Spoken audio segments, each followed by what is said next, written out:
Tonight, we're going to confront a question that sounds almost childishly simple, but has haunted physicists for over a century. What is a photon actually made of? You've heard the word thousands of times. Light is made of photons. But what is a photon? If you crack open an electron, you don't find smaller pieces. And a photon is even stranger. It has no mass. It has no size. It cannot slow down, cannot stop, cannot ever stand still. From the instant it exists to the instant it's absorbed, it moves at exactly the speed of light. Not approximately, exactly. And here's the part that will stay with you long after tonight. A photon doesn't travel through space the way a bullet does. It is something far more alien than that. It's an excitation of a field that fills the entire universe. And understanding what that means changes everything you think you know about light, matter, and reality itself. Before we go any further, if you find this kind of deep exploration fascinating, a quick like or subscribe really helps the channel grow. It's a small thing for you, but it makes a huge difference for me. Now, let's begin. Let's start with what you probably picture when someone says the word photon. Be honest, you're imagining a tiny glowing dot, aren't you? Maybe a little sphere of light, a luminous pellet zipping through space like a miniature bullet. Maybe it's yellow, maybe it's white, maybe it has a little streak behind it like a shooting star. That's what most people imagine. That's what textbook illustrations tend to show. A little ball of light, something with edges, something with a shape, something you could hold in your hand if your hand were small enough and fast enough to catch it. That image is wrong. Not just a little bit wrong, fundamentally wrong. A photon is not a little glowing ball. It doesn't have edges. It doesn't have a surface. It isn't made of some luminous substance. It's not a tiny chunk of anything. And to understand what a photon actually is, we first need to understand why humans spent thousands of years getting light completely wrong, and what it took to finally get it right. The ancient Greeks had the first serious theories about light. Some of them, including Empedocles and Plato, believed that your eyes emitted something. They thought vision worked by sending out rays from your eyes that touched objects and brought back information. This is called the emission theory of vision, and it sounds absurd now, but think about it from their perspective. When you look at something, you feel like you're actively seeing it, reaching out with your eyes. The idea that your eyes project something outward made intuitive sense to people who had no instruments to test it. Others, including Aristotle, disagreed. Aristotle argued that light was a disturbance in the medium between the object and the eye. Something in the transparent air changed its state when an object was illuminated, and that change reached your eye. He didn't describe light as a thing that travelled. He described it as an alteration in a substance, a quality of the medium, not a projectile. For nearly 2,000 years, these ideas persisted in various forms. Light was either something your eyes projected, or some vague alteration in the space between you and what you saw. There was no real theory of light as a physical thing with measurable properties. People observed light every day. It illuminated their world. It warmed their skin. It cast shadows. But nobody understood what it actually was. Then came Isaac Newton in the late 1600s. Newton conducted his famous prism experiments, splitting white light into a spectrum of colours and then recombining them. He showed that white light was a mixture of different colours, each bending at a different angle when passing through glass. This was groundbreaking because it revealed that light had internal structure. It wasn't just one thing, it was many things combined. Newton also proposed a theory about what light was made of. He called it the corpuscular theory. Corpuscles were tiny particles of light, little bodies emitted by luminous sources that travelled in straight lines and bounced off surfaces. This theory explained reflection beautifully. Light corpuscles hitting a mirror bounced off just like balls hitting a wall. It also explained shadows well. If light was made of particles travelling in straight lines, then objects would block those particles and cast sharp shadows. But Newton's corpuscular theory had problems. One of the biggest was diffraction. When light passes through a very narrow slit, it doesn't just go straight through. It spreads out, bending around the edges of the slit and creating patterns of bright and dark bands. Particles travelling in straight lines shouldn't do that. A stream of tiny balls passing through a doorway doesn't fan out into a pattern, it just goes straight through. Diffraction was a serious challenge to the particle theory of light. Around the same time, a Dutch physicist named Christian Huygens proposed a completely different model. Huygens argued that light was a wave, not a particle at all, but a ripple, a disturbance that propagated through a medium just as sound waves propagate through air. Huygens' wave theory explained diffraction naturally. Waves do spread out when they pass through narrow openings. That's just what waves do. Water waves passing through a gap in a seawall spread out on the other side. Sound waves bend around corners. If light was a wave, diffraction made perfect sense. The wave theory also explained interference, a phenomenon where two beams of light overlapping can produce bright and dark bands. If light were particles, two beams overlapping should just make the region brighter everywhere. More particles equals more light. But that's not what happens. In some places, the combined light is brighter than either beam alone. In other places, the combined light is darker. In some spots, there is complete darkness, no light at all, even though both beams are passing through that region. Waves explain this. When two waves overlap, their amplitudes add together. If the peaks of one wave line up with the peaks of another, you get constructive interference, a bigger wave, brighter light. But if the peaks of one wave line up with the troughs of another, you get destructive interference. The waves cancel out. No wave at all. Darkness. This only makes sense if light is a wave, not a stream of particles. In 1803, Thomas Young performed his famous double-slit experiment. He shone light through two narrow slits in a barrier and observed the pattern on a screen behind. If light were particles, you'd expect two bright bands on the screen, one behind each slit. But instead, Young observed a pattern of many alternating bright and dark bands, an interference pattern. This was powerful evidence for the wave theory of light. Only waves could produce such a pattern. By the mid-1800s, the wave theory of light was dominant. Most physicists accepted that light was a wave. But a wave of what? Sound waves are vibrations in air. Water waves are vibrations on the surface of water. Earthquakes are waves in rock. Every wave physicists had ever studied was a vibration in some physical medium. So if light was a wave, what medium was it vibrating in? Physicists proposed a substance called the luminiferous ether. This hypothetical medium supposedly filled all of space. It permeated everything. It was invisible, massless, perfectly transparent, and existed everywhere. Light was a vibration in this ether, just as sound is a vibration in air. The ether was supposed to be rigid enough to support the extremely high-frequency vibrations of light, yet simultaneously fluid enough to allow planets and stars to move through it without resistance. These requirements were contradictory, and many physicists felt uneasy about the ether, but there didn't seem to be an alternative. If light was a wave, it had to be waving in something. In 1864, something remarkable happened. James Clerk Maxwell, a Scottish physicist, published a set of equations that unified electricity and magnetism into a single framework.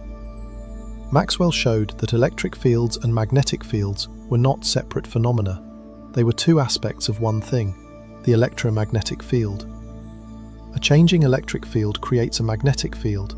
A changing magnetic field creates an electric field. The two feed into each other, creating a self-sustaining disturbance that propagates through space.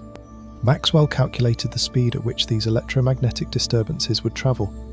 He used known measurements of electric and magnetic constants, values determined entirely from experiments with electric charges and magnets, nothing to do with light.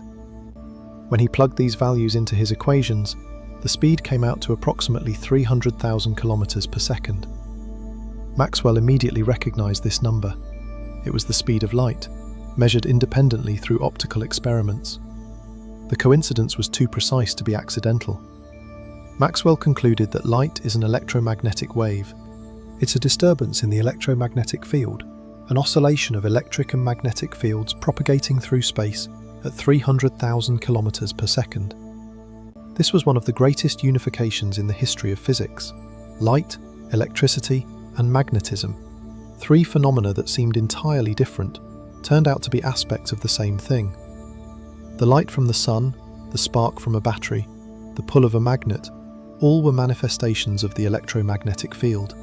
And here's what matters for our question about photons. Maxwell's equations didn't require an ether. The electromagnetic field itself was the medium. Electric and magnetic fields don't need a substance to vibrate in. They are the substance. The field itself exists everywhere in space, and light is a ripple in that field. In 1887, Albert Michelson and Edward Morley performed their famous experiment trying to detect the ether. If the ether existed and Earth was moving through it, then the speed of light should be slightly different depending on whether you measured it in the direction of Earth's motion through the ether or perpendicular to it. It would be like swimming in a river. You swim faster with the current and slower against it.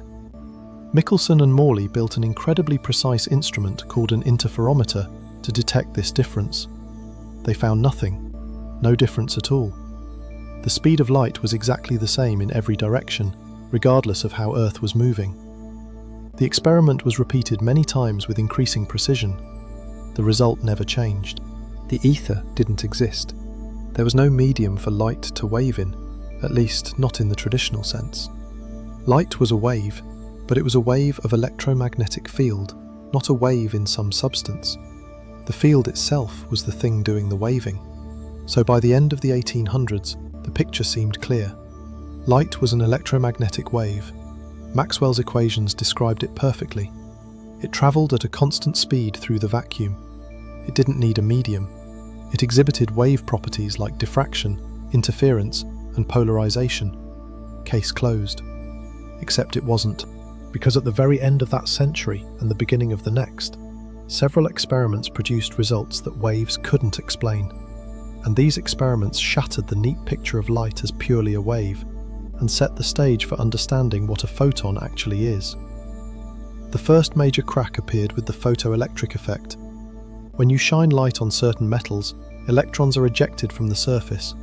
This was discovered in 1887 by Heinrich Hertz. At first, it seemed like something waves could explain. The electromagnetic wave hits the surface, and its energy shakes electrons loose. Simple enough. But when physicists looked closely at the details, the wave picture failed. Here's what went wrong. If light were a continuous wave, you'd expect that dimmer light, a lower amplitude wave, would just take longer to eject electrons. The wave energy would slowly build up in the metal until an electron accumulated enough energy to escape. But that's not what happens. Even very dim light of the right colour ejects electrons immediately, with no delay at all. There's no build-up. The instant the light hits the metal, electrons come flying out.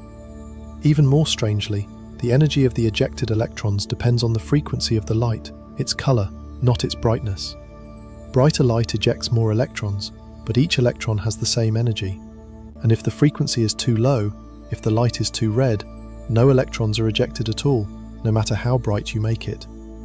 You could flood the metal with an ocean of red light, and not a single electron would budge. But a faint beam of ultraviolet light, high frequency, would knock electrons free immediately. This made no sense for waves. A wave's energy depends on its amplitude, its brightness. A brighter wave carries more energy.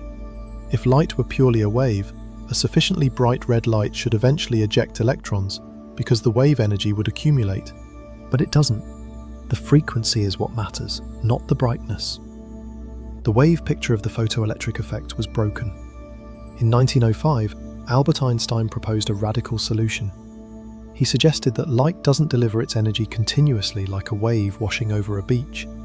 Instead, light delivers its energy in discrete packets, individual bundles of energy. Each bundle carries an amount of energy determined by the light's frequency.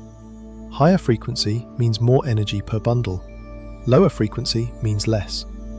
Einstein called these bundles quanta of light. Each quantum carries exactly 1 unit of energy, equal to the frequency multiplied by a fundamental constant called Planck's constant. This is the famous equation E equals h times F. Energy equals Planck's constant times frequency. When one of these light quanta hits an electron in the metal, it transfers its entire energy to that electron in one shot. If that energy is enough to overcome the forces holding the electron in the metal, the electron escapes. If the quantum's energy is too low because the frequency is too low, the electron stays put. It doesn't matter how many low-energy quanta you send. Each one individually lacks the energy to free an electron. More quanta means more attempts, but each attempt fails if the energy per quantum is below the threshold. This explained every detail of the photoelectric effect. It explained why frequency matters and brightness doesn't, for the energy of individual electrons. It explained why there's no delay. It explained why there's a minimum frequency. Einstein's proposal was confirmed experimentally over the following years, and in 1921 he was awarded the Nobel Prize in Physics for this work. Not for relativity, as many people assume, but for explaining the photoelectric effect through quantized light. These quanta of light were eventually given a name. In 1926, the American physical chemist Gilbert Lewis coined the term photon, and this is the object we're trying to understand tonight. But here's where people go wrong. When they hear that light comes in discrete packets, they immediately picture little particles, little balls, corpuscles, just like Newton proposed 3 centuries earlier. Newton was right after all, they think. Light is made of particles. But this is a misunderstanding, a deep and persistent misunderstanding that confuses almost everyone who encounters it for the first time. A photon is not a corpuscle. It is not a tiny ball. It is not a miniature bullet. It is something far more subtle and far more strange. To understand what a photon actually is, you need to understand something about the electromagnetic field. The electromagnetic field is not a metaphor. It's not a mathematical convenience. It's not an abstraction that physicists use just to make equations work. The electromagnetic field is a real physical entity. It exists everywhere in space, at every point, at every moment. Right now, as you listen to this, there are electromagnetic fields passing through your body, through the walls around you, through the air, through the ground beneath you. Radio waves, infrared radiation, visible light, all of these are disturbances in the electromagnetic field that permeates everything. Think of the surface of a calm lake. The lake exists whether there are waves on it or not. The water is there, flat and still, even when nothing is disturbing it. The lake is the medium. Now drop a stone in the lake. A ripple spreads outward. That ripple is a disturbance in the lake's surface. It's not a separate thing from the lake. It is the lake, moving. The ripple is the lake's surface doing something, rising and falling in a pattern that travels outward. You wouldn't say the ripple is made of some substance other than water. The ripple is water in motion. It's the lake's surface disturbed. The electromagnetic field is like that lake. It fills all of space, and a photon is like a ripple on that lake. Not a thing sitting on top of the field, not an object placed into the field from outside. A photon is the field itself, disturbed.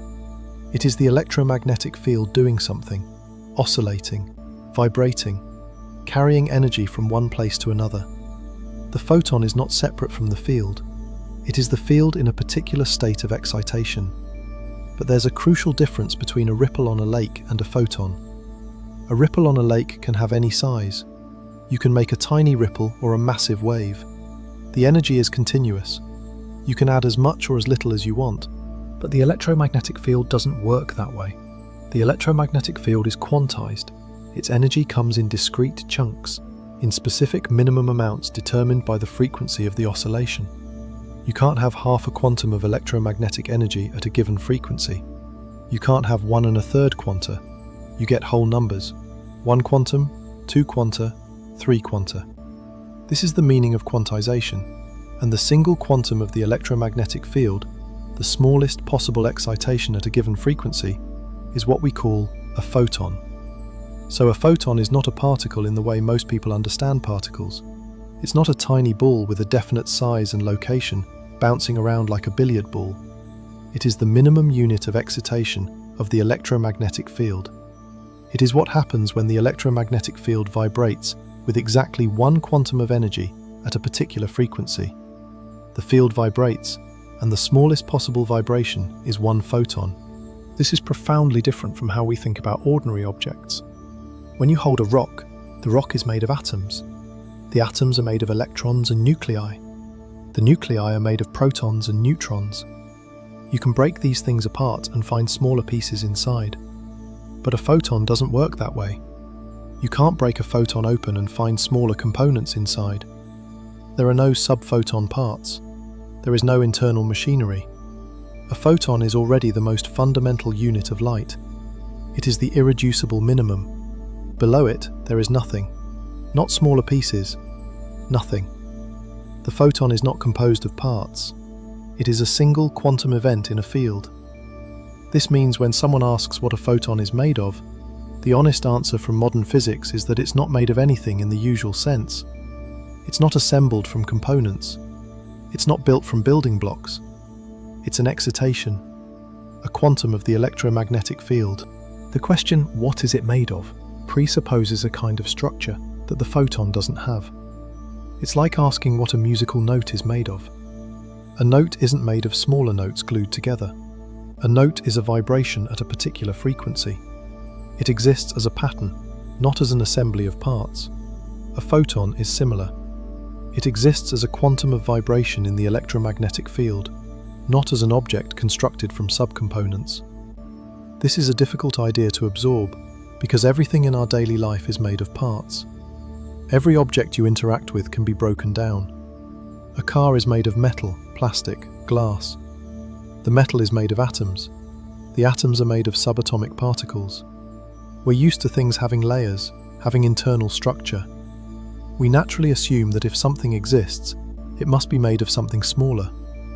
But at the quantum level, this assumption fails. Some things are fundamental. They're not made of anything else. They're the bottom layer. The photon is one of those fundamental things. And so the picture that emerges from modern physics is this. The universe is not fundamentally made of tiny particles like miniature billiard balls, and it's not fundamentally made of continuous waves like ripples on a pond. It's made of quantum fields. Fields that fill all of space. Fields that can be excited in discrete amounts. And the particles we observe, including photons, are the quantized excitations of these fields. A photon is not a thing that exists in the electromagnetic field.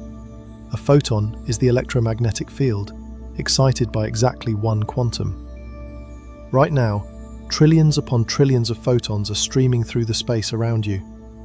Photons from the sun, photons from light bulbs, photons from your phone screen. Every one of them is a quantum excitation of the same electromagnetic field that fills the entire universe. They are not little dots of light flying through the air. They are the air's electromagnetic field, and the space around you, and the vacuum of deep space, all rippling with the minimum possible units of electromagnetic energy. The next question is obvious. If a photon is an excitation of a field, why can't it just stop? Why does it always travel at the speed of light? Why can't a photon simply sit still? To answer that, we need to go deeper into the nature of mass, energy, and the structure of space and time. And that's where things get truly strange. We've established that a photon is not a tiny glowing ball. It's a quantum excitation of the electromagnetic field. But that raises an even deeper question. Why does the electromagnetic field work this way? Why does energy come in these discrete packets instead of flowing continuously? And if a photon isn't built from smaller parts, what exactly gives it its properties? Its energy, its momentum, its polarization? Where do those come from if there's nothing inside? To answer these questions, we need to understand something that most people never encounter unless they study advanced physics. We need to understand quantum field theory. This is the framework that underpins essentially all of modern particle physics. It is our deepest and most successful description of how the universe works at the smallest scales, and it changes everything about how you think of particles. In everyday life, you think of particles and fields as completely different things. A particle is a little object, a speck, a grain, something with a location. A field is something spread out everywhere, like a temperature map, or a gravitational field, or the magnetic field around a magnet. Particles are discrete things. Fields are continuous backgrounds. In classical physics, these are entirely separate categories. Particles move through fields. Fields exert forces on particles. But particles and fields are fundamentally different kinds of entities. Quantum field theory demolishes this distinction. In quantum field theory, fields are fundamental. They are the basic ingredients of reality, and particles are not separate things from fields. Particles are what you get when a field is excited. Every type of particle in the universe corresponds to a quantum field that fills all of space. There is an electromagnetic field, and its excitations are photons. There is an electron field, and its excitations are electrons. There is a quark field for each type of quark. There is a field for neutrinos, a field for muons, a field for the Higgs boson. Every particle you have ever heard of is the quantum excitation of some underlying field. Let me make sure this is clear because it's one of the most important ideas in all of physics. The universe is not filled with tiny particles whizzing around through empty space. The universe is filled with fields. Invisible, intangible fields that permeate every point in space and every moment in time. These fields are always there, even when no particles are present. Even in the emptiest possible vacuum, the deepest void between galaxies, these fields exist. They're in their ground state, their lowest energy configuration, but they're there. And when one of these fields gets enough energy, it vibrates, it oscillates, and the minimum oscillation, the smallest possible excitation above the ground state, is what we detect as a particle. Think about a perfectly still swimming pool. The water is there. It fills the entire pool. But nothing is happening. No waves, no ripples. The surface is flat and calm. This is like a quantum field in its ground state. Now imagine you poke the surface with your finger. A ripple forms. That ripple is a localized disturbance in the water. It travels outward, it carries energy. But it's not a separate thing from the water. It is the water, disturbed. Now imagine the pool has a strange quantum rule. You can't make ripples of any size you want. The smallest possible ripple has a specific minimum energy, determined by the frequency at which you disturb the water. Below that minimum, the water simply won't ripple. It's all or nothing. Either you create at least one full ripple, or you create nothing. That minimum ripple is analogous to a single particle. One photon, one electron, one quantum of the field. This is what quantum field theory tells us.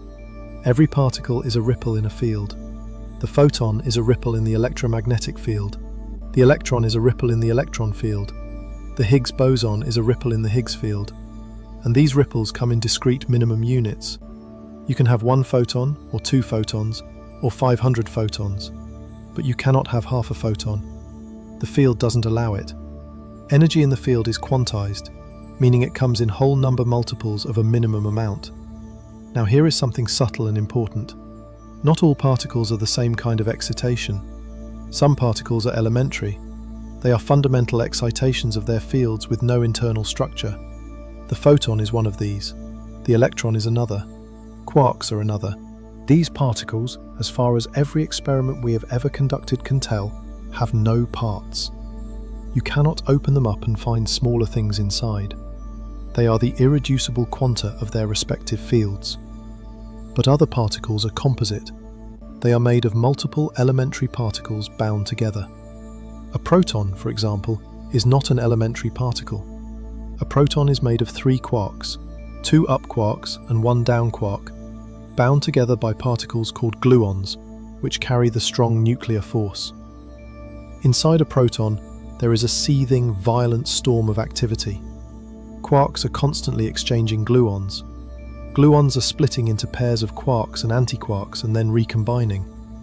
The inside of a proton is one of the most complex environments in nature, a churning quantum soup of quarks and gluons in constant interaction. You can probe the internal structure of a proton. You can fire high-energy electrons at a proton and see them scatter off the quarks inside, just as Rutherford fired alpha particles at gold atoms and discovered the nucleus. This is called deep inelastic scattering, and it was one of the key experiments that proved quarks exist. When you hit a proton with enough energy, you can see the quarks inside. You can measure their properties, their charges, their momenta. The proton has parts, it has structure, it is composite. A photon is not like this. When you scatter things off a photon, you don't find internal constituents. There are no subphoton particles. there is no internal structure to discover. A photon interacts as a single, indivisible unit. The most powerful particle accelerators we have ever built, machines capable of probing distances far smaller than a proton, have found no evidence whatsoever that the photon has internal parts. In the standard model of particle physics, the most precise and thoroughly tested theory in the history of science, the photon is classified as an elementary particle, fundamental, irreducible, not built from anything smaller. This distinction between elementary and composite is critical for understanding the photon. When someone asks what a proton is made of, physics has a clear answer: quarks and gluons. When someone asks what an atom is made of, physics has a clear answer: a nucleus surrounded by electrons. But when someone asks what a photon is made of, the question reaches a genuine boundary. The photon is not made of anything in the compositional sense. It is not assembled from smaller ingredients. It is a fundamental quantum of the electromagnetic field, and there is nothing beneath that description in our current understanding of physics. It's not that we haven't looked hard enough. It's that every experiment we have performed confirms the photon's elementary nature. So if a photon isn't made of smaller parts, what determines its properties? Where does its energy come from? Where does its momentum come from? How can something with no internal structure have physical characteristics? The answer is that a photon's properties are entirely determined by the state of the electromagnetic field when that photon exists. The most important property is the frequency of the oscillation. When the electromagnetic field vibrates at a particular frequency, the energy of the resulting photon is determined by that frequency through Einstein's equation, E equals h times f. Energy equals Planck's constant multiplied by the frequency. This is an extraordinary equation. It says that the energy of a photon is completely determined by one thing and one thing only: its frequency. A photon of red light, which oscillates at a frequency of about 460 trillion cycles per second, carries a specific amount of energy, about 3.04 times 10 to the negative 19 joules. A photon of blue light, which oscillates at a frequency of about 660 trillion cycles per second, carries more energy, about 4.37 times 10 to the negative 19 joules. A gamma-ray photon, oscillating at frequencies 1,000,000 trillion cycles per second or more, carries enormously more energy. An infrared photon, oscillating at lower frequencies, carries less. There are no other controls. You can't adjust a photon's energy independently of its frequency. You can't have a high-frequency low-energy photon or a low-frequency high-energy photon. Energy and frequency are locked together by Planck's constant. This is very different from everyday objects. A baseball's energy depends on how fast it's moving, how much spin it has, how high it is above the ground. There are multiple independent factors. But for a photon, there is one factor: frequency. Everything else follows from that. Now here is something that strikes many people as paradoxical. A photon has no mass. Zero. Not a tiny amount of mass. Exactly zero. And yet a photon carries momentum. In everyday life, momentum is something you associate with mass and velocity. A truck barreling down the highway has a lot of momentum because it has a lot of mass and a lot of velocity. A stationary rock has zero momentum because it's not moving. Momentum in everyday experience requires mass. But the photon defies this. A photon has momentum despite having zero mass. How is this possible? The answer comes from Einstein's theory of special relativity. In Newtonian mechanics, the old formula for momentum is mass times velocity, P equals m times v. If mass is zero, momentum is zero. Simple. But this formula is only an approximation that works at everyday speeds. It breaks down completely when you approach the speed of light. Einstein discovered a deeper relationship between energy, momentum, and mass, one that reveals Newtonian momentum to be only a low-speed shadow of a more general truth. In that deeper framework, energy itself can carry momentum even in the complete absence of mass. For a massless particle like the photon, the relationship is remarkably clean. A photon's momentum equals its energy divided by the speed of light. P equals E divided by C, That is the whole story. No mass required anywhere in the equation.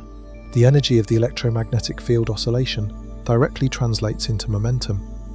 We will explore the full mathematical framework behind this result later, when we examine exactly why a massless particle must travel at precisely light speed and can never slow down. But the key insight right now is that a photon does not need mass to carry momentum, it just needs energy.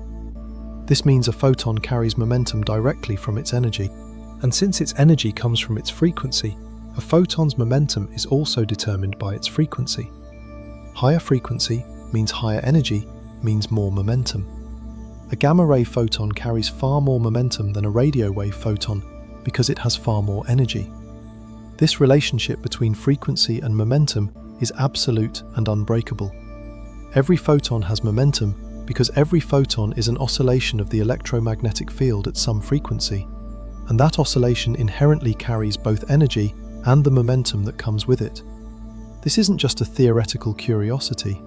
Photon momentum is measurable. It has real physical effects. When sunlight hits the surface of an asteroid, the photons bounce off and transfer their momentum to the asteroid. This produces an extremely tiny force called radiation pressure. Over millions of years, this force can actually change the orbits of asteroids. Engineers have designed spacecraft called solar sails that use this effect deliberately, using large reflective surfaces to catch photons from the sun and propel the spacecraft, just as wind fills a sailboat's sails. No fuel required, just photons, carrying momentum despite having no mass at all. Another key property of a photon is its polarization. This is a property that's often described poorly in popular science, so let's get it right. The electromagnetic field oscillates when a photon exists. It has an electric component and a magnetic component, and these components are perpendicular to each other and perpendicular to the direction the photon is traveling. The direction in which the electric field oscillates is what we call the polarization of the photon. Imagine a photon traveling straight toward you. The electric field is oscillating up and down as the photon moves toward you. That photon is vertically polarized. If the electric field were oscillating left and right instead, the photon would be horizontally polarized. The electric field could also oscillate diagonally or even rotate in a circle as the photon travels, producing what's called circular polarization. The polarization of a photon is a real, measurable physical property. It affects how the photon interacts with materials, how it passes through filters, how it's absorbed and emitted. Polarization is not something inside the photon. It's not a tiny arrow stuck inside a tiny ball. Polarization is a property of the field oscillation itself. It describes how the electromagnetic field is vibrating when that photon exists. This is another example of how a photon's properties come from the state of the field, not from internal components. The photon doesn't have parts that determine its polarization. The polarization is the shape of the field's oscillation. It is the field's behavior, not a thing within the field. And here is where quantum mechanics adds another layer of strangeness. In classical electromagnetism, a wave can have any polarization continuously. You can smoothly rotate the angle of polarization from vertical to horizontal through all intermediate angles. But for a single photon, polarization is quantized in a specific way. If you measure a photon's polarization, you will always get one of two results, depending on what measurement you perform. If you use a vertical filter, the photon either passes through or it doesn't. There's no in between. A diagonally polarized photon hitting a vertical filter doesn't partially pass through. It either passes through completely, behaving as if it were vertically polarized, or it's blocked completely, behaving as if it were horizontally polarized. The probability of each outcome depends on the angle, but the result is always all or nothing. This is quantum mechanics in action. Measurement outcomes are discrete, not continuous. The photon also has a property called spin. In quantum mechanics, particles carry intrinsic angular momentum called spin. It's not that the particle is physically spinning like a top, it's an intrinsic quantum property that has no classical analogue. The photon has a spin of 1, measured in units of Planck's constant divided by 2 pi. This spin is related to the photon's polarization. The two possible circular polarization states, left circular and right circular, correspond to the two possible spin projections of a spin-1 massless particle. This is a deep connection between the quantum properties of the photon and the classical behavior of electromagnetic waves. The classical phenomenon of polarization emerges from the quantum mechanical spin of individual photons. All of these properties, energy, momentum, polarization, spin, are properties of the field excitation. They are not contained within the photon like parts inside a machine. They are characteristics of how the electromagnetic field is vibrating. The photon is defined by these properties because these properties describe the quantum state of the field. When physicists specify a photon, they specify its frequency, its direction of travel, and its polarization state. That completely determines the photon. There is nothing left to describe. No hidden interior, no substructure, no deeper layer of components. Now let's address something that troubles many people when they first encounter this idea. If a photon is a quantum of a field and has no internal parts, does it have a size? Can you say how big a photon is? The answer is deeply counterintuitive. In the standard model of particle physics, photons are treated as point particles. They have no spatial extent, no radius, no volume. They are mathematical points. This doesn't mean they're infinitely small in some literal physical sense. It means the theory doesn't assign them a size because the concept of size doesn't apply to them the way it applies to composite objects. A proton has a size. It's about 1 femtometer across, roughly 10 to the negative 15 meters. This size is meaningful because the proton has internal structure. The quarks and gluons inside occupy a region of space, and you can measure the boundaries of that region through scattering experiments. But a photon has no internal structure to occupy a region of space. It doesn't have a boundary, it doesn't have an edge. The notion of size, as we normally understand it, requires an object with extent, with an inside and an outside. A photon doesn't have that. What a photon does have is a wavelength. The wavelength of a photon is related to its frequency and determines how it interacts with objects of different sizes. A radio wave photon has a wavelength of meters or even kilometers. A visible light photon has a wavelength of a few hundred nanometers. A gamma ray photon has a wavelength smaller than an atomic nucleus. But the wavelength is not the photon's size. The wavelength describes the spatial scale of the field oscillation. It tells you about the pattern of the electromagnetic field disturbance, not about the physical extent of a tiny object. This is another place where the analogy with waves on a lake helps. A wave on a lake has a wavelength, the distance between one crest and the next. But you wouldn't say the wave has a size equal to its wavelength. The wave is a disturbance spread across the water's surface. Its wavelength characterizes the pattern, not the boundary of some object. Similarly, a photon's wavelength characterizes the field oscillation pattern, not the physical size of a particle. In quantum mechanics, there's another subtlety. A photon doesn't have a precise location in the way a classical particle does. You can't point to a specific point in space and say the photon is exactly here. Photons obey the uncertainty principle. Their position and momentum cannot both be precisely determined simultaneously. If you try to confine a photon to a very small region, its momentum becomes very uncertain, which means its energy becomes very uncertain. At some point, the energy becomes large enough to create additional particles, making the original photon ill-defined. This is why the concept of photon position is notoriously tricky in quantum field theory. Some physicists argue that a well-defined position operator for photons doesn't exist in the same way it does for massive particles. The practical consequence is that a photon is best understood not as a localized particle sitting at a point, but as a quantum of field excitation, whose spatial properties depend on how it was created and how it's measured. A photon emitted by an atom in a specific transition has properties determined by that atomic process.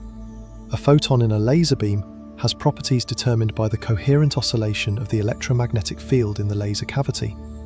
The photon takes on characteristics from the field state, not from some intrinsic spatial extent. Let me also address something that occasionally confuses people. You might have heard the phrase wave-particle duality. This is the idea, common in older textbooks and popular science, that a photon is somehow both a wave and a particle. Sometimes it behaves like a wave, exhibiting interference and diffraction. Sometimes it behaves like a particle, hitting a detector at a specific point and transferring a discrete amount of energy. The old way of teaching this was to say that light has a dual nature, sometimes wave, sometimes particle, depending on how you observe it. This is not exactly wrong, but it's misleading. It makes it sound like the photon is secretly two different things, and it switches between them depending on the experiment. That's not what's happening. The photon is always one thing. It's always a quantum excitation of the electromagnetic field. What changes is which aspects of that excitation are most apparent in a given experiment. When you observe interference patterns, you're seeing the wave nature of the electromagnetic field. The field oscillation has a phase, a wavelength, an amplitude. These wave properties create interference. When you observe a photon hitting a detector at a single point, you're seeing the quantum nature of the field. The field's energy is delivered in one discrete package. Both behaviors come from the same underlying reality. A quantized field that has both wave-like properties, because it's a field that oscillates, and particle-like properties, because its energy is delivered in discrete quanta. It is not switching between two identities. It has one identity that encompasses both aspects. Quantum field theory resolves the wave-particle duality not by choosing one side or the other, but by providing a deeper framework in which both behaviors emerge naturally. The field is the wave, the quantum is the particle. They're not two separate things alternating, they're two facets of one thing, the quantum field. The photon is a single quantum of this field, and the field itself oscillates in wave-like patterns. Asking whether the photon is a wave or a particle is like asking whether a coin is heads or tails. It's both, simultaneously, always. The question is poorly framed because it assumes a false dichotomy. This brings us to perhaps the most profound implication of the quantum field picture. Every photon in the universe is an excitation of the same field. There is only one electromagnetic field. It fills all of space and all of time. When a photon is emitted by a star 10 billion light-years away, and another photon is emitted by the lamp on your desk, both are excitations of the same field. The electromagnetic field is singular and universal. Different photons are different excitations of this one field, like different ripples on the same ocean. This universality is why all photons of the same frequency are identical. Every red photon with a wavelength of 650 nanometers is exactly the same as every other red photon with a wavelength of 650 nanometers. They have the same energy, the same momentum, the same spin. There is no way to tell them apart. This is not approximately true. It's exactly true. Photons of the same frequency and polarization are fundamentally indistinguishable. You cannot label them. You cannot track them. You cannot say this is photon A and that is photon B. They are identical in a way that no macroscopic objects ever are. This indistinguishability has real physical consequences. It's the reason lasers work. In a laser, billions of photons are in the same quantum state, the same frequency, the same direction, the same polarization, the same phase. This is only possible because photons are bosons, particles with integer spin that can occupy the same quantum state simultaneously. Electrons, which are fermions with half-integer spin, cannot do this. Two electrons cannot occupy the same quantum state. This is the Pauli exclusion principle, and it's why matter takes up space. But photons can pile into the same state without limit, and they do, in lasers, producing the coherent light that makes everything from barcode scanners to fiber optic communication to eye surgery possible. The fact that photons are identical excitations of a universal field also explains something about the nature of reality that is easy to overlook. When a photon is absorbed, it doesn't go somewhere. It ceases to exist. The electromagnetic field returns to a lower energy state at that location. The excitation is gone. And when a photon is emitted, it doesn't come from somewhere. The field gains an excitation. A new quantum of energy appears in the field. Photons are created and destroyed constantly, endlessly, throughout the universe. Every time a charged particle accelerates, photons are created. Every time an atom absorbs light, a photon is destroyed. This constant creation and destruction is not a dramatic event. It's the routine behavior of the electromagnetic field. Fields gain and lose excitations all the time. This is what it means for a photon to be a field excitation rather than a permanent object. A rock exists continuously. It persists. You can put it on a shelf and come back a year later and it's still there. A photon doesn't work that way. A photon exists from the moment the field is excited to the moment that excitation is absorbed. It has a beginning and an end, and between those moments, it is a quantum of energy propagating through the electromagnetic field at the speed of light. And this brings us to the next great question. We know the photon has no mass. We know it is a fundamental excitation of the electromagnetic field. We know it carries energy and momentum, determined entirely by its frequency. But why does it travel at the speed of light? Why can't it ever slow down? Why can't it stop? Other particles can stop. An electron can sit still. A proton can be at rest.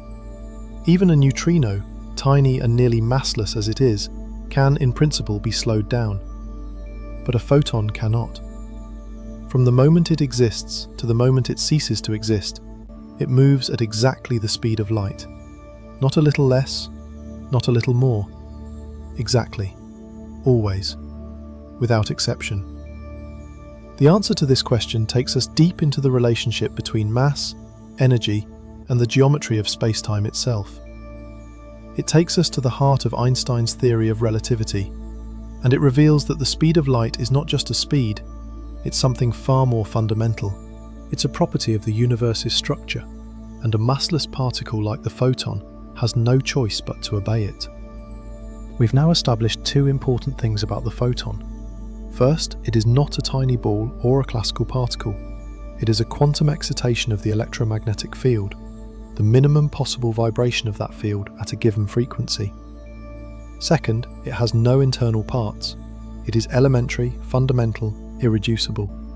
Its properties, energy, momentum, polarization, spin, are not generated by internal machinery, but by the state of the field oscillation itself. But there is a third fact about the photon that is just as important as the first two, and in some ways even more profound. A photon cannot stand still. It cannot slow down. It cannot rest. From the instant it comes into existence to the instant it is absorbed, a photon travels at exactly the speed of light, 300,000 kilometers per second. Not approximately, not on average, exactly. Always. Under all circumstances, in every reference frame, without exception. This is not a coincidence. It is not a peculiarity of how photons happen to behave. It is a deep and unavoidable consequence of the fact that the photon has zero rest mass. And understanding why zero mass leads to mandatory motion at light speed requires us to grapple with one of the most important ideas in all of physics: the relationship between mass, energy, and the structure of space-time. Let's start with mass. In everyday life, mass is simple. It's how heavy something is. A bowling ball has more mass than a tennis ball. A truck has more mass than a bicycle. Mass determines how hard it is to push something, how much it resists acceleration. The more mass something has, the more force you need to change its motion. This is Newton's second law. Force equals mass times acceleration.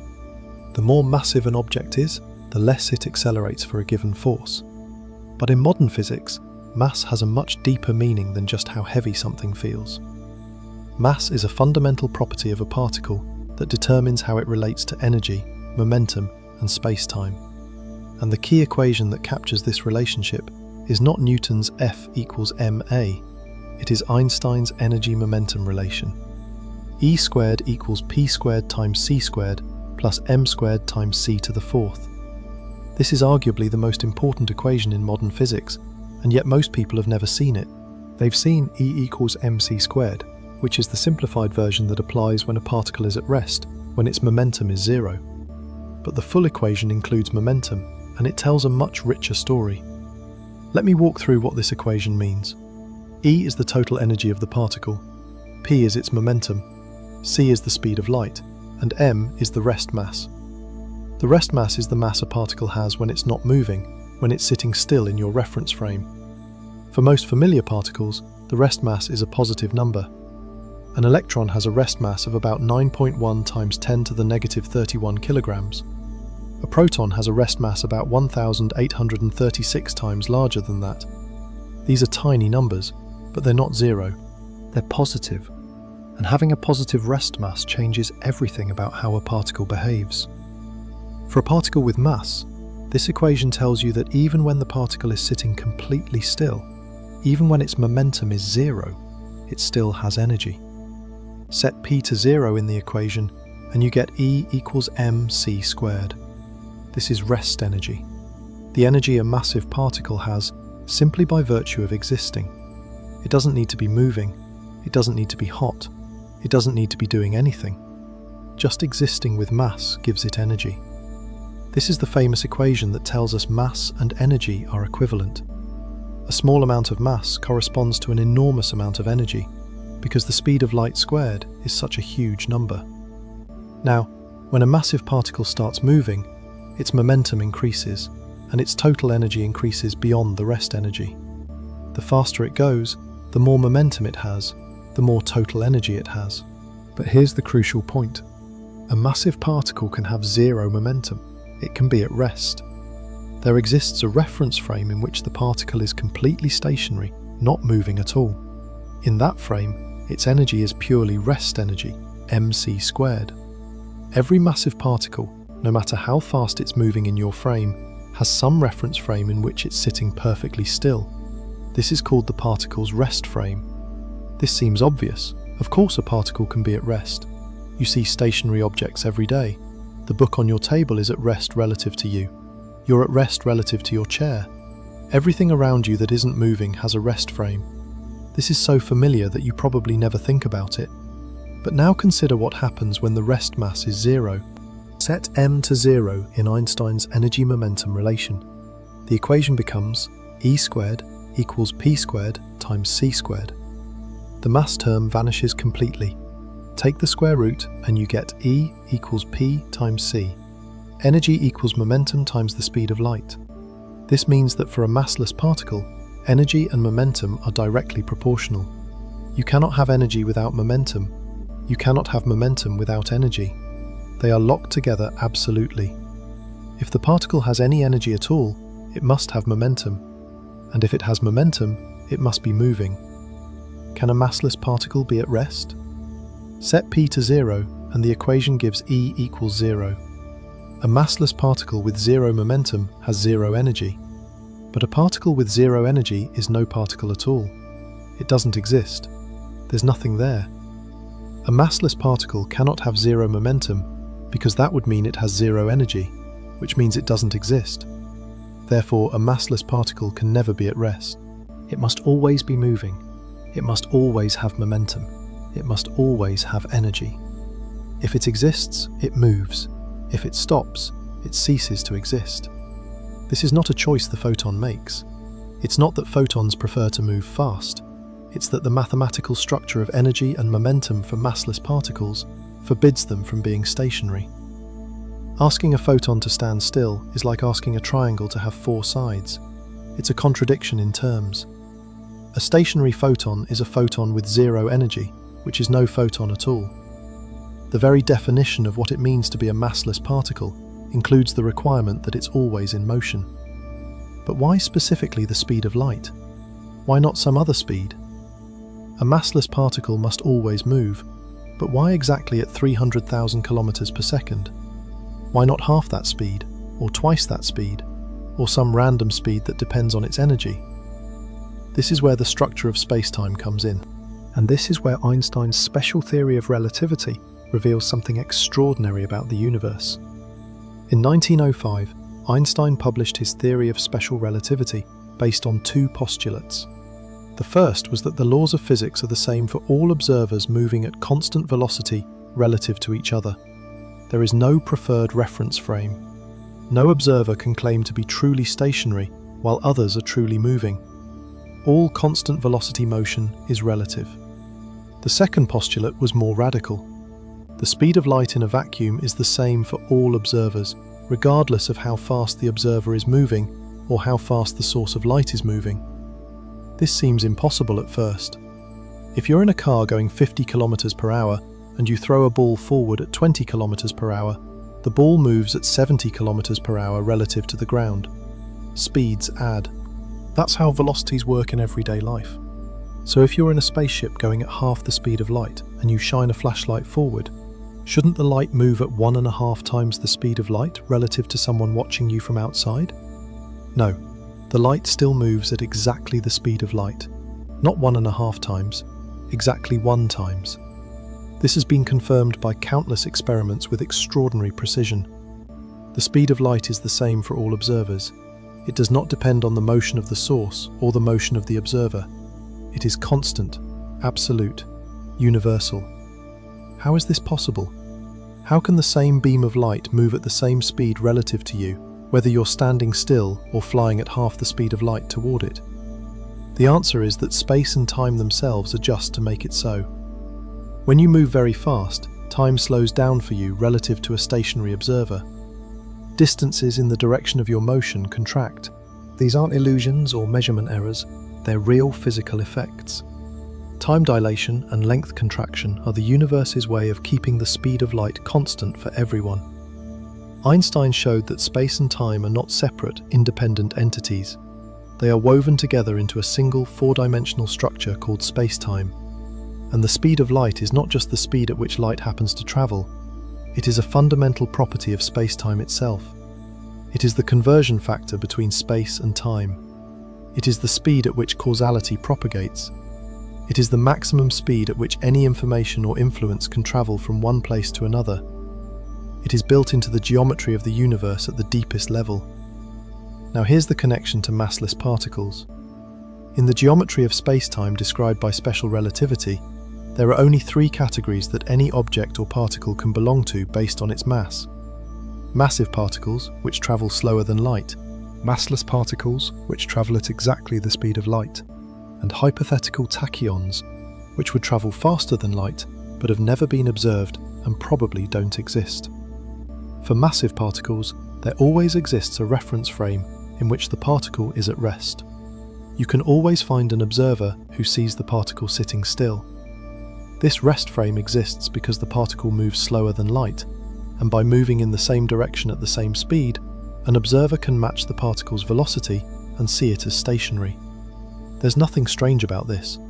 If a car is driving past you at 60 kilometers per hour, you can get in another car, drive alongside at 60 kilometers per hour, and from your perspective, the first car is stationary. You share its rest frame. For massless particles, this doesn't work. No matter how fast you chase a photon, it still moves away from you at the speed of light. If you're standing still, the photon moves at light speed relative to you.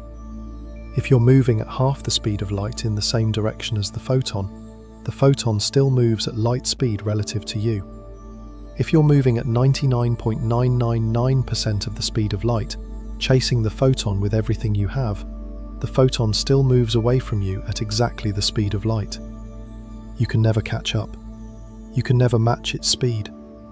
There is no reference frame in which the photon is at rest. This is not because the photon is too fast for you to catch. It's because the structure of space-time won't allow it. As you accelerate and approach the speed of light, time slows down for you, distances contract, and the rules of velocity addition change so that you can never reach light speed. The speed of light isn't just a high speed. It's a boundary in the geometry of space-time that massive objects can approach, but never reach. You might wonder what things look like from the photon's perspective. If you were riding along on a photon, what would you experience? This is a question that people ask frequently, and it reveals something important about the nature of massless particles and space-time. The answer is that a photon doesn't have a perspective. The question itself is not physically meaningful. In special relativity, a reference frame is associated with an observer moving at some velocity less than the speed of light. You can define a reference frame for any massive object.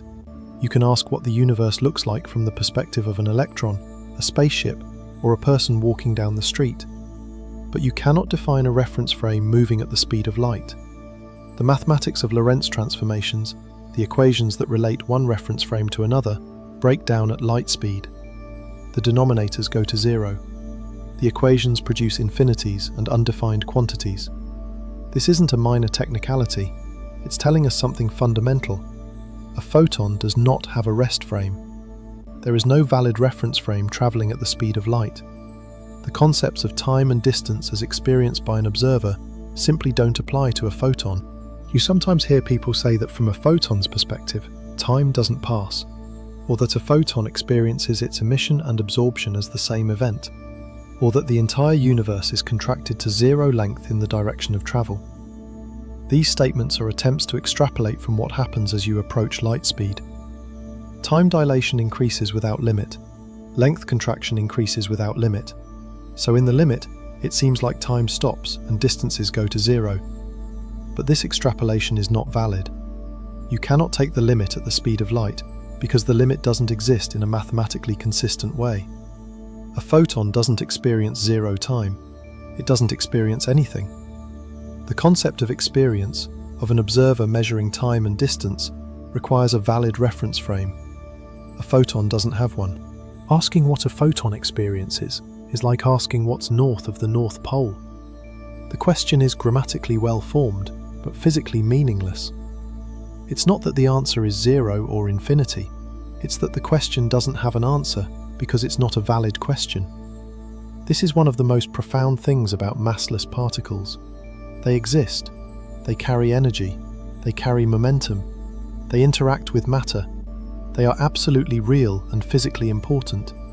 But they do not have a rest frame. They do not have a perspective. They do not experience time. These concepts, which seem so fundamental to existence, apply only to massless objects. For massless particles like photons, these concepts simply don't exist. Let me contrast this with a massive particle to make the distinction sharper. Consider an electron. An electron has a rest mass of about 9.1 times 10 to the negative 31 kilograms. It's incredibly small, but it's not zero. Because the electron has mass, you can slow it down. You can bring it to rest. You can trap electrons in electromagnetic fields and hold them nearly motionless. Physicists do this routinely in laboratories. A stationary electron exists perfectly happily. It sits there, having its rest energy of mc², experiencing time at the normal rate, occupying a well-defined position in space. It has a rest frame, and in that frame, it's just sitting still. Now try to speed the electron up. Push it faster and faster. As it approaches the speed of light, strange things happen. Its effective inertia increases. It becomes harder and harder to accelerate. The energy you need to push it a little bit faster grows without bound. At 90% of light speed, the electron's effective inertia has already more than doubled compared to its rest mass. At 99%, it's increased by a factor of about 7. At 99.9%, a factor of about 22. At 99.99%, about 71. The closer the electron gets to light speed, the more energy it takes to push it faster, and the energy required approaches infinity as you approach light speed. This is not an engineering limitation. It's not that our rockets aren't powerful enough or our particle accelerators aren't big enough. It's a fundamental property of space-time. An object with mass cannot reach the speed of light because doing so would require infinite energy. The universe doesn't contain infinite energy. Therefore, massive particles are forever confined to speeds below light speed. They can get arbitrarily close as you want given enough energy, but they can never reach it. There's always a gap, no matter how small, between their speed and the speed of light. Photons face exactly the opposite constraint. A photon, having zero mass, cannot travel slower than the speed of light. If it has any energy at all, it must travel at exactly the speed of light. Not 99.9%, not 99.99999%, exactly 100%. The speed of light is not a maximum speed for photons, it is the only speed. It's the only speed consistent with having zero mass and any energy at all. This creates a fundamental division in the particle world. Every particle in existence falls into one of two categories. Massive particles, which always travel slower than light and can be brought to rest, and massless particles, which always travel at exactly the speed of light and can never be slowed down. There is no middle ground. No particle can sometimes travel at light speed and sometimes slower. The category is determined by the rest mass, and the rest mass is a fixed property of the particle type. As of our best current understanding, there are very few massless particles. The photon is one. The gluon, which carries the strong nuclear force between quarks, is theoretically massless, although gluons are never observed in isolation because the strong force confines them inside protons and neutrons. The graviton, if it exists, is predicted to be massless. Beyond these, all known particles have mass. Electrons, quarks, neutrinos, the W and Z bosons, the Higgs boson, all of them have positive rest mass. All of them can, in principle, be brought to rest. All of them travel slower than light. For a long time, neutrinos were thought to be massless. They're incredibly light, and for decades physicists assumed their mass was exactly zero. But experiments in the late 1990s and early 2000s demonstrated that neutrinos oscillate between three different flavors: electron neutrinos, muon neutrinos, and tau neutrinos. This oscillation can only happen if neutrinos have mass. The masses are so tiny we haven't measured them precisely yet, but they're not zero. This means neutrinos travel at speeds very close to, but not exactly equal to, the speed of light. They can in principle be brought to rest, even though doing so would be extraordinarily difficult because they interact so weakly with other matter. The discovery that neutrinos have mass was a major event in particle physics. It showed that the question of whether a particle is massless or massive has real observable consequences. The tiny difference between zero mass and almost zero mass is the difference between a particle that must always travel at exactly light speed and a particle that travels very close to light speed but can in principle be slowed down. It's the difference between having a rest frame and not having one, between experiencing time and not experiencing time, between being able to sit still and being fundamentally unable to stop moving. The distinction between massive and massless is not a matter of degree. It's a categorical, qualitative, absolute distinction. Now let me connect this back to the electromagnetic field.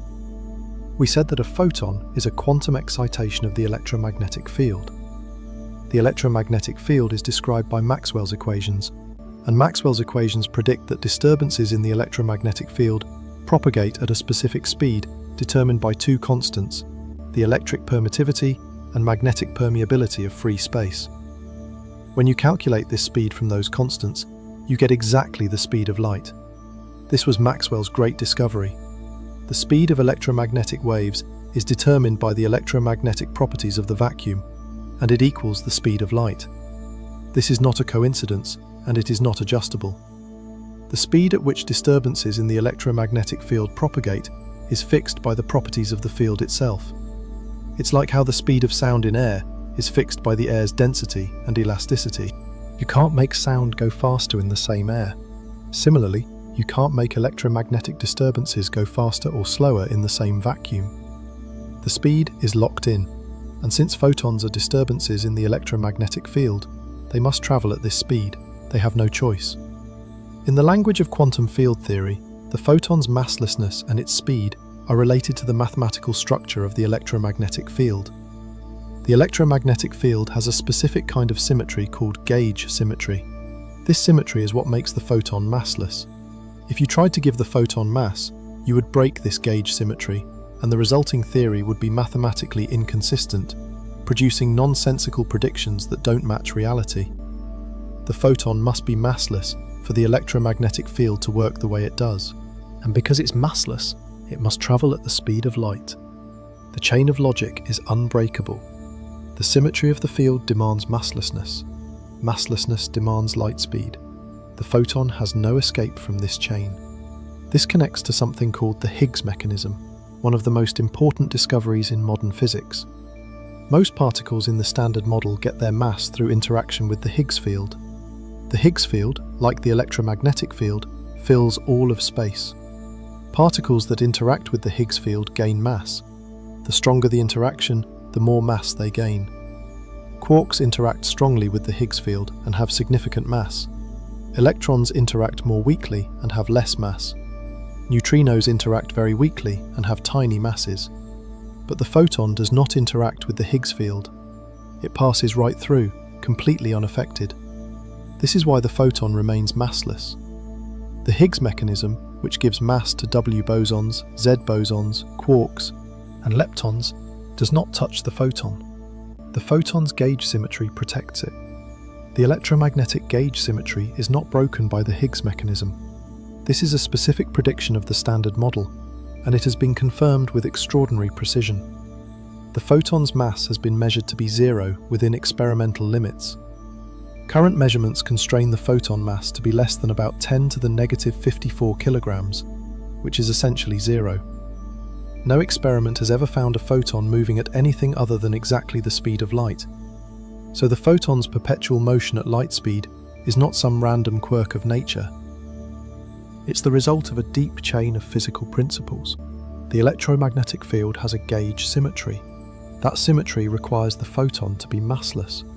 The Higgs mechanism, which gives mass to other particles, does not break this symmetry, so the photon remains massless, and massless particles, because of the relationship between energy, momentum, and mass in Einstein's relativity, must travel at exactly the speed of light. Every link in this chain is supported by theoretical reasoning and experimental confirmation. The photon doesn't choose to travel at light speed. It is compelled by the deepest structures of physics, and the speed of light itself is not arbitrary. It's not just a random number that happens to be 300,000 kilometers per second. The speed of light is a fundamental constant of space-time. It appears in Einstein's equations of special and general relativity. It defines the relationship between space and time. It sets the maximum speed at which causality can propagate. It is woven into the fabric of the universe in such a fundamental way that if the speed of light were different, the universe would be an entirely different place. The laws of electromagnetism would change, the structure of atoms would change, chemistry would change, stars would work differently. The universe as we know it depends on the speed of light being exactly what it is. The photon, by being massless, is bound to this fundamental speed. It doesn't travel through space-time the way a massive particle does, choosing its speed based on how much energy it has. A massive particle with more energy moves faster. A massive particle with less energy moves slower. The photon doesn't have this freedom. It always moves at the one speed that is built into the geometry of the universe. It is locked to space-time's fundamental constant, the way a train is locked to its rails. It can go forward along the rail, but it cannot deviate from the track. The track for the photon is the speed of light, and it can never leave it. There's one more thing worth understanding about why a photon can never slow down, and it has to do with what happens when photons interact with matter. You might have heard that light slows down when it enters glass or water. This is true in a certain sense. The speed of light in glass is about 200,000 kilometers per second, roughly 2/3 its speed in vacuum. In water, it's about 225,000 kilometers per second. In diamond, it's even slower, about 124,000 kilometers per second. Does this mean photons are slowing down? Are they violating the principle that massless particles must travel at light speed? No. What's actually happening is more subtle and more interesting. When light enters glass, it doesn't slow down like a car hitting mud. What happens is that the electromagnetic field of the incoming light interacts with the charged electrons bound inside the atoms of the glass. These electrons are driven to oscillate by the incoming wave, and oscillating charges generate their own electromagnetic waves. The newly generated waves overlap and combine with the original wave, and through the mathematics of wave superposition, the resulting combined disturbance propagates through the material at a reduced effective speed. This effective speed is what we measure as the speed of light in glass, or water, or diamond. It is a collective phenomenon, an emergent property of how billions of atoms respond to the electromagnetic wave passing through them. But the underlying electromagnetic interactions all occur at light speed. The fundamental quantum processes between photons and charged particles happen at exactly 300,000 kilometers per second. No photon is individually moving slower than light speed. The reduced speed is an emergent macroscopic property of how the incoming electromagnetic wave and the waves generated by oscillating electrons combine and interfere with each other. It is not a fundamental change in how fast any individual photon travels. No photon is actually moving below the speed of light. The apparent slowing is a collective effect, not a violation of any photon's massless nature. This is an important distinction. The speed of light in a material is an effective macroscopic quantity. It describes how quickly a light signal traverses the material, but at the fundamental level, the electromagnetic interactions responsible for this reduced speed all happen at light speed. The massless nature of the photon is never violated, not in glass, not in water, not in diamond, not anywhere. The photon always moves at c. The apparent slowing is an emergent collective effect arising from how electromagnetic waves interact with the charged particles in the material, not a fundamental reduction in any individual photon's speed. So where does all of this leave us? The photon never stands still because it has zero rest mass. Zero rest mass means that having any energy at all requires having momentum, and having momentum means moving. And not just moving at any speed, but moving at the speed of light, because that speed is determined by the fundamental structure of space-time and the gauge symmetry of the electromagnetic field. The photon is trapped in perpetual motion, not by some force pushing it forward, but by the very geometry of the universe it exists in. It doesn't accelerate from rest to light speed, it is born at light speed, it lives at light speed, and it is absorbed at light speed. There is no other option available to it. This leads us to our final question. If the photon is a massless, structureless excitation of the electromagnetic field, forever locked to the speed of light, what does it actually do? What role does it play in the universe? How does it connect to the broader structure of reality? The answer to these questions reveals that the photon is not just the particle of light. It is the carrier of one of the four fundamental forces of nature, and its story is inseparable from the story of how the universe holds itself together. We've spent this journey building up a picture of the photon from the ground up. We've seen that it is not a tiny glowing ball, but a quantum excitation of the electromagnetic field. We've seen that it has no internal parts, no substructure, no components. It is elementary and irreducible. We've seen that its zero rest mass locks it permanently to the speed of light, a speed determined not by choice, but by the fundamental geometry of space-time. Now we need to understand what the photon actually does in the universe. Because the photon is not just the particle of light, it plays a far more fundamental role. It is the carrier of one of the four fundamental forces of nature, and this role connects the photon to virtually everything that happens in the physical world. The universe, as far as we know, is governed by four fundamental forces. Gravity, which holds planets in orbit and shapes the large-scale structure of the cosmos. The strong nuclear force, which binds quarks together inside protons and neutrons and holds atomic nuclei together. The weak nuclear force, which governs certain kinds of radioactive decay and plays a role in nuclear reactions inside stars.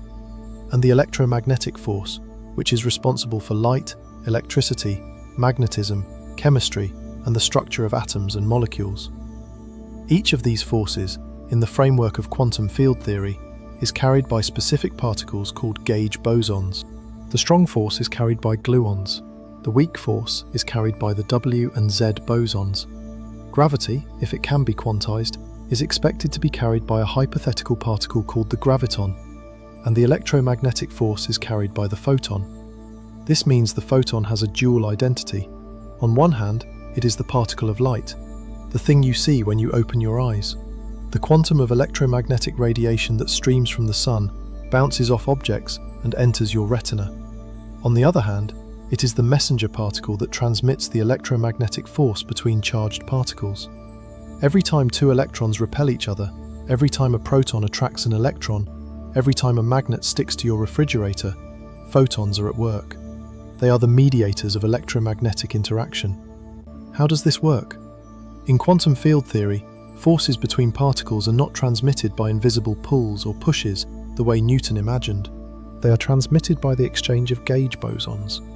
When two electrons approach each other, they don't simply push each other away through some mysterious action at a distance. Instead, one electron emits a photon and recoils. The other electron absorbs that photon and recoils in the opposite direction. The net result looks like a repulsive force pushing the two electrons apart. But at the fundamental level, what happened was an exchange of a photon between them. These exchanged photons are called virtual photons. They're different from the real photons you see with your eyes. Real photons are the ones that travel through space, hit your retina, and register as light. They carry energy and momentum over long distances. They can be detected. Virtual photons, on the other hand, exist only during the brief interaction between charged particles. They're not directly observed. They don't travel long distances through space. They pop into existence during the interaction and disappear when the interaction is complete. They are, in a sense, the currency of the electromagnetic force, exchanged between charged particles to mediate their interaction.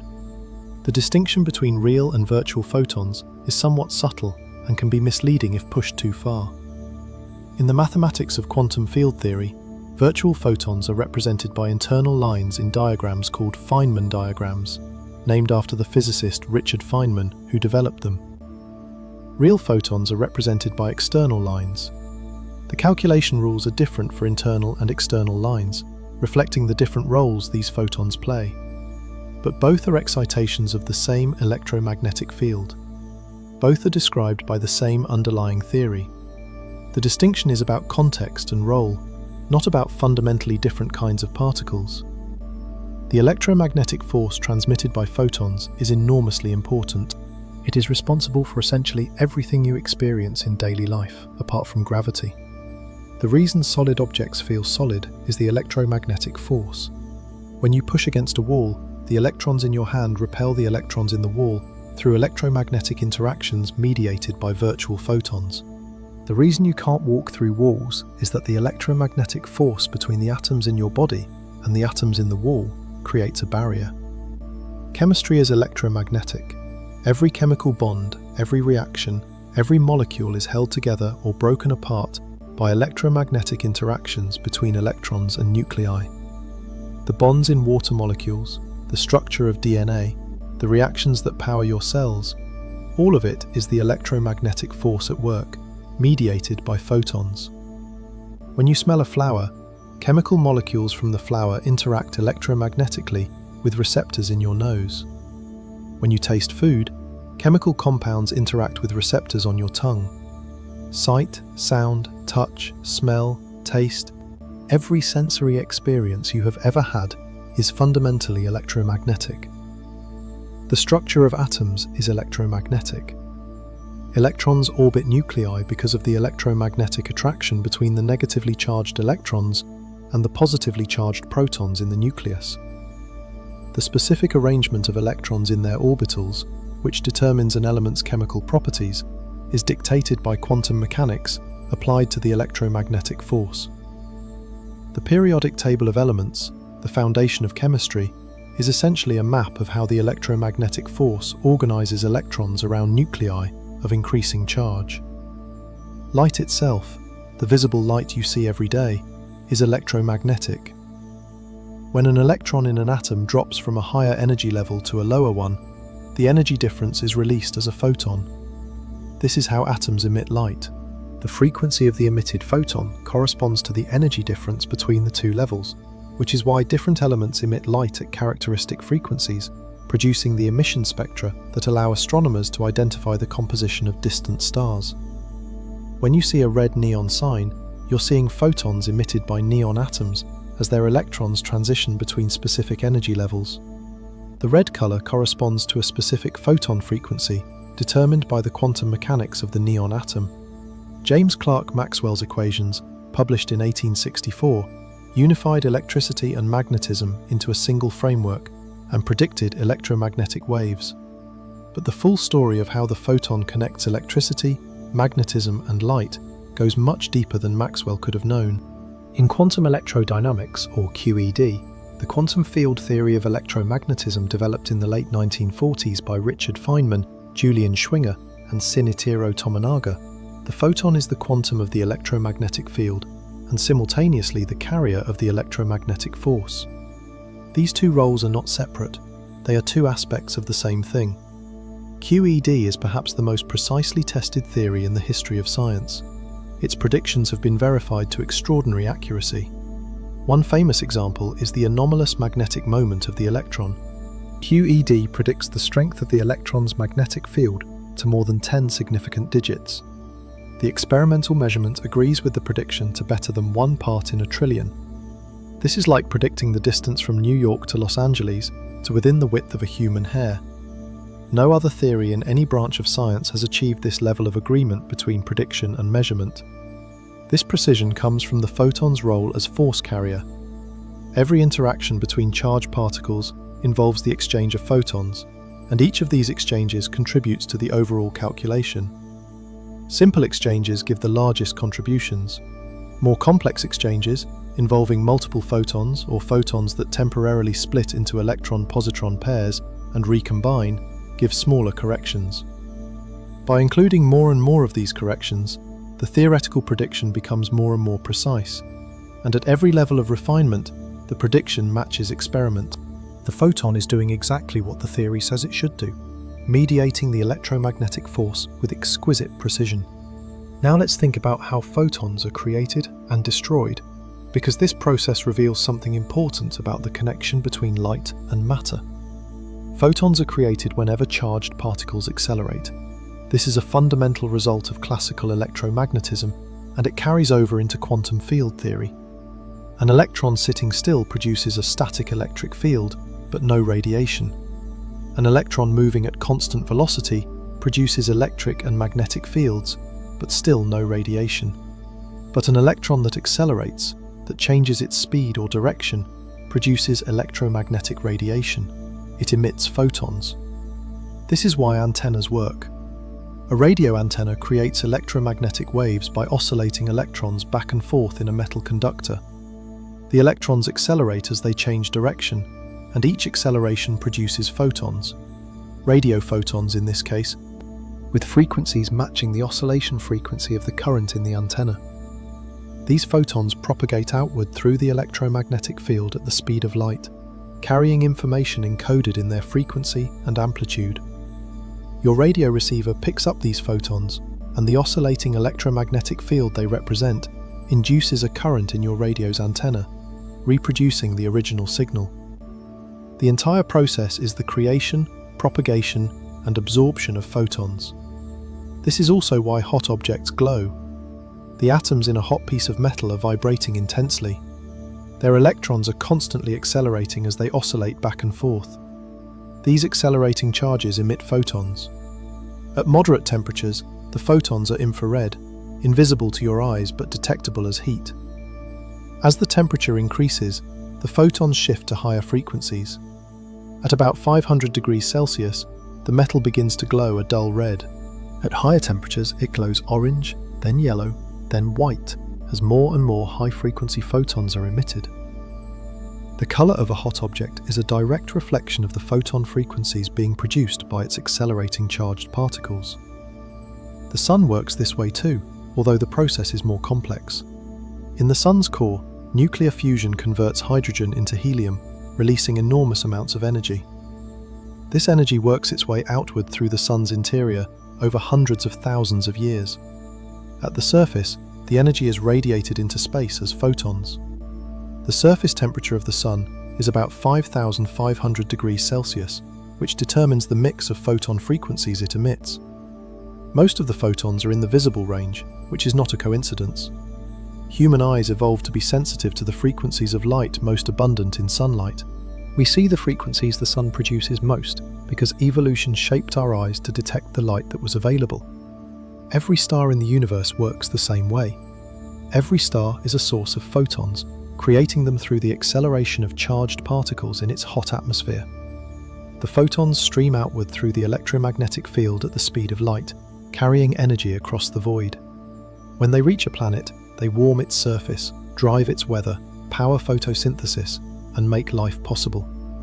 Every photon from every star is a quantum of the electromagnetic field, born from an accelerating charge and travelling at light speed until it is absorbed. Photon absorption is the reverse of emission. When a photon encounters a charged particle, it can be absorbed, transferring its energy to that particle. This is how your eyes work. Photons enter your eye, pass through the lens, and strike the retina. In the retina, specialized molecules called retinal absorb photons. The energy of the photon causes a chemical change in the retinal molecule, which triggers an electrical signal in a nerve cell. That signal travels along the optic nerve to your brain, where it is interpreted as vision. Every image you have ever seen began with a photon being absorbed by a molecule in your retina. The photon is destroyed in this process. It ceases to exist. The electromagnetic field at that point returns to a lower energy state. The photon's energy is transferred to the retinal molecule, which uses it to change shape. The photon is gone, but its energy persists in a different form. Energy is conserved. The photon's energy has been converted into chemical energy in your retina, then into electrical energy in your nerve cells, then into neural activity in your brain. The chain of energy transfers that began with a photon being created at a source ends with that energy driving processes in your body. The photon was the messenger, carrying energy from one place to another across the electromagnetic field. Photosynthesis works the same way at the fundamental level. Plants absorb photons from sunlight using chlorophyll molecules. Each photon's energy drives a chemical reaction that converts carbon dioxide and water into glucose and oxygen. The photon is destroyed. Its energy is stored in the chemical bonds of glucose. When you eat a plant, your body breaks those bonds, releasing the energy that was originally carried by a photon from the sun. Every calorie of food energy you have ever consumed can be traced back through the food chain to photons that were absorbed by plants.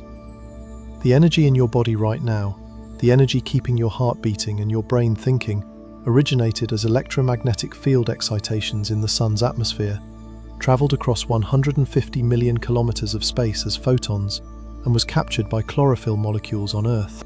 You are running on photon energy. Let's step back now and think about what all of this means for our understanding of reality. The photon is teaching us something profound about the nature of the physical world. We started with a simple question: what is a photon made of? And the answer turned out to be far more radical than most people expect. A photon is not made of anything in the conventional sense.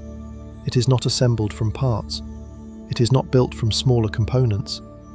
It is a quantum excitation of the electromagnetic field, an irreducible minimum unit of electromagnetic energy. And this answer is not just about photons. It applies to every fundamental particle in the universe. In quantum field theory, the universe is not fundamentally made of objects. It is made of fields: the electromagnetic field, the electron field, the quark fields, the gluon field, the Higgs field, the neutrino fields. These fields fill all of space and all of time. They are always present, even in the emptiest vacuum. And the particles we observe, the particles that make up atoms and light and everything we see, are excitations of these fields. Electrons are ripples in the electron field. Quarks are ripples in the quark fields. Photons are ripples in the electromagnetic field. Everything is fields and their excitations. There is nothing else. This is a radical departure from how most people think about reality. We grow up thinking the world is made of stuff, solid objects, tangible things, matter with weight and texture and shape. But at the deepest level, the world is not made of stuff. It's made of fields. Intangible, invisible, space-filling fields whose quantum excitations we perceive as particles. The chair you're sitting on feels solid because the electromagnetic field excitations we call electrons repel each other at close range. The light you see is electromagnetic field excitations streaming into your eyes. The forces holding your atoms together are mediated by field excitations exchanged between charged particles. At every level, it's fields all the way down. The photon is perhaps the clearest window into this truth. It has no mass, it has no size, it has no internal structure. It cannot be at rest. It is born at the speed of light, and it dies at the speed of light. It exists only as long as it's in motion, carrying energy from one place to another. It is the purest expression of what a quantum field excitation is. Other particles, like electrons and quarks, have mass, which gives them a rest frame, which makes them feel more like objects. But the photon strips away all of those familiar properties and reveals the field excitation in its naked form. Energy in a field, propagating at the speed dictated by space-time's geometry, existing only in motion. And yet this almost ghost-like entity is responsible for virtually everything you experience. The warmth of sunlight on your face is photons being absorbed by your skin. The colours you see are different frequencies of photons entering your eyes. The solidity of the ground beneath your feet is the electromagnetic force mediated by virtual photons. The chemical reactions that power your body are driven by electromagnetic interactions between electrons, governed by photon exchange. The signals in your brain that let you understand these words are electrical impulses, electromagnetic phenomena involving the movement of charged particles and the fields they produce. Remove the photon from the universe, and there would be no light, no chemistry, no solid matter, no biology, no sight, no thought. The electromagnetic force would not exist. Atoms would have no way to form molecules. Matter as we know it would not exist. The universe would be unrecognizably different. The story of the photon is also the story of how physics has progressed toward deeper understanding. Each era of physics captured part of the truth about light and missed the rest. The ancient Greeks knew light travelled and cast shadows, but had no theory of what it was. Newton showed it had internal structure, different colours, and proposed it was made of particles. Huygens showed it behaved like a wave. Young proved the wave behaviour through interference experiments. Maxwell unified light with electricity and magnetism and showed it was an electromagnetic wave. Einstein showed it came in discrete quanta. Dirac and others developed quantum electrodynamics, the complete quantum field theory of the photon and its interactions. Each step was not a rejection of what came before, but a deepening.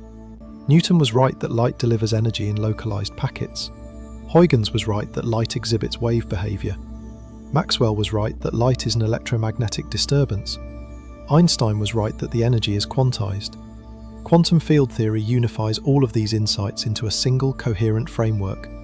The electromagnetic field oscillates like a wave. Its energy is delivered in discrete quanta. Those quanta interact with matter as localized events. All of these are aspects of the same reality, the quantum electromagnetic field and its excitations. This pattern of progressive deepening may not be over. Our current understanding of the photon, based on the standard model of particle physics, is extraordinarily successful. Its predictions match experiment with unparalleled precision. But we know the standard model is not the final word. It doesn't include gravity. It doesn't explain dark matter or dark energy. It has free parameters, like particle masses and force strengths, that it takes as inputs rather than predicting from first principles. There may be a deeper theory, a more fundamental framework, that explains why the electromagnetic field has the properties it does, why the photon is massless, why there are 4 forces and not 3 or 5. String theory, one candidate for such a deeper theory, proposes that what we think of as point-like particles, including the photon, are actually tiny vibrating strings of energy, unimaginably small, perhaps on the order of the Planck length, about 10 to the negative 35 meters. Different vibration patterns of the string correspond to different particles. The photon would be one particular vibration mode. If string theory is correct, then the answer to what is a photon made of would shift once again. A photon would be a particular vibrational state of a fundamental string. But this is speculative. String theory has not made predictions that can be tested with current experiments. It remains a promising but unconfirmed candidate for a deeper theory. Loop quantum gravity, another candidate, proposes that space-time itself has a discrete structure at the Planck scale. In such a framework, the electromagnetic field and its excitations might be understood in terms of quantum geometry. The photon might be a particular kind of disturbance propagating through a quantized space-time. Again, this is speculative. We don't know if loop quantum gravity is correct. What we do know is this. In our best current theory of the universe, the standard model of particle physics, combined with Einstein's general relativity, the photon is a massless, elementary, spin-1 excitation of the electromagnetic field. It carries energy and momentum determined by its frequency. It mediates the electromagnetic force between charged particles. It travels at a speed determined by the fundamental structure of space-time. It has no internal parts, no rest frame, and no size in the classical sense. It is created when charged particles accelerate and destroyed when it transfers its energy to matter. It is one of the most fundamental entities in the universe, and one of the most important for the existence of life as we know it.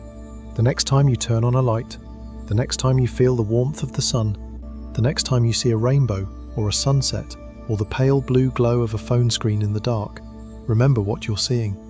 You are not seeing tiny glowing balls flying through the air.